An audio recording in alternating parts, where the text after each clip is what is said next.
আমরা একের পর এক ডাক্তার পরিবর্তন করতে থাকি, ঔষধ পরিবর্তন করতে থাকি, কিন্তু স্বামী বা স্ত্রী কার সমস্যা এবং কি সমস্যা সেটা কিন্তু আইডেন্টিফাই করি না, যার ফলে দিনের পর দিন সময় নষ্ট করতে থাকি। এজন্য বন্ধ্যাত্বের বিষয়ে সকল প্রশ্নের উত্তর এবং কি কি কারণে বন্ধ্যাত্ব হতে পারে এই তথ্যগুলো কিন্তু আপনার জেনে থাকা উচিত, যা চিকিৎসার জন্য খুব সহজ হবে। আজকের এই ভিডিওটি যদি আপনি পুরো দেখেন, আপনার ভিতরে আর কোনো প্রশ্ন থাকবে না, সব ক্লিয়ার হয়ে যাবেন। তার আগে চ্যানেলটি সাবস্ক্রাইব করে নিন। স্বামী স্ত্রী উভয়ের যে কোনো একজনের যে কোনো সমস্যার কারণেই কিন্তু বন্ধ্যাত্ব দেখা দিতে পারে। একটি সন্তান হওয়ার জন্য পুরুষের সুস্থ শুক্রাণু দরকার। মহিলাদের ক্ষেত্রে কোন কোন জিনিসগুলো ঠিক থাকা দরকার? ইউটিরাস, তার ইউটিরাসে কোনো সমস্যা থাকা যাবে না, টিউবে কোনো সমস্যা থাকা যাবে না, এবং ডিম্বাশয় এবং ডিমের কোনো সমস্যা থাকা যাবে না। তাহলে বুঝতেই পারছেন যে সন্তান জন্মদানের জন্য কিন্তু এই সবগুলো জিনিস স্বাভাবিক থাকা দরকার। মেয়েদের প্রজননতন্ত্রে দুটা ডিম্বাশয় থাকে এবং এই দুটা ডিম্বাশয় থেকে প্রতি মাসে একটি করে ডিম রিলিজ হয়। এই ডিম রিলিজ হওয়ার জন্যই শারীরিক এবং হরমোনাল কিছু পরিবর্তন হয়, যার ফলেই মাসিক হয়।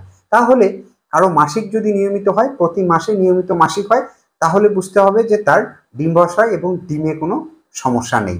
এবং আপনার টিউবে কোনো ব্লক আছে কিনা, টিউবে কোনো সমস্যা আছে কিনা সেটা আপনাকে নির্ণয় করতে হবে। কেননা টিউব বন্ধ থাকার কারণে কিন্তু বন্ধ্যাত্ব হতে পারে। জরায়ুতে টিউমার এবং ইনফেকশন আছে কিনা সেটা আপনাকে নির্ণয় করতে হবে। এবং বন্ধ্যাত্বের অন্যতম আরও একটি কারণ হলো এন্ডোমেট্রিওসিস। এন্ডোমেট্রিওসিসে যেটি হয় সেটা হলো মাসিকের ব্লাড তলপেটে জমতে থাকে এবং এই ব্লাড একটু একটু করে ওভারিতে জমতে থাকে এবং ওভারিতে সিস্ট তৈরি হয়। এই সিস্টগুলোকে বলা হয় চকলেট সিস্ট।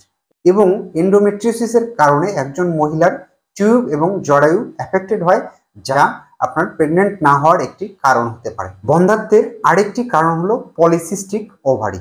এই পলিসিস্টিক ওভারিতে ডিম্বাশয়ে অসংখ্য ছোট ছোট সিস্ট থাকে, যার ফলে কিন্তু ওজন বেড়ে যায়, হরমোনাল ইমব্যালেন্স হয় এবং মহিলাদের শরীরে অবাঞ্ছিত লোম দেখা দেয়। পলিসিস্টিক ওভারির কারণে বন্ধ্যাত্বের মতো সমস্যা দেখা দিতে পারে। মহিলাদের ক্ষেত্রে বয়সটা কিন্তু একটি বড় বিষয়। বয়স বাড়ার সাথে সাথে মহিলাদের ডিমের সংখ্যা এবং কোয়ালিটি দুটোই কমতে থাকে। এজন্য বেশি বয়স হয়ে গেলে কিন্তু বন্ধ্যাত্বের মতো সমস্যা দেখা দিতে পারে। এবং পুরুষদের ক্ষেত্রে বীর্য পরীক্ষা করে দেখা উচিত যে তার বীর্যের পরিমাণ, তার বীর্যের মধ্যে শুক্রাণু যে আছে সেই শুক্রাণুর পরিমাণ, শুক্রাণু নড়াচড়া, চলার গতি এবং তার সকল বৈশিষ্ট্য ঠিকঠাক আছে কিনা। কোনো দম্পতি যদি কোনো পিল ছাড়া, কোনো কন্ট্রাসেপটিভ ছাড়া 1 বছর চেষ্টা করার পরেও যদি তাদের সন্তান না হয়, আমি যে পয়েন্টগুলোর কথা বললাম এগুলো সবগুলো দেখা উচিত যে তার সমস্যাটা কোথায় এবং কার সমস্যা। তাহলে 1 বছর চেষ্টা করার পরেও যদি কারো সন্তান না হয়, তাহলে অবশ্যই একজন চিকিৎসকের পরামর্শ অনুযায়ী ধারাবাহিকভাবে সবগুলো পরীক্ষা নিরীক্ষা একবারে করে দেখা উচিত যে তার প্রবলেমটা কোথায়।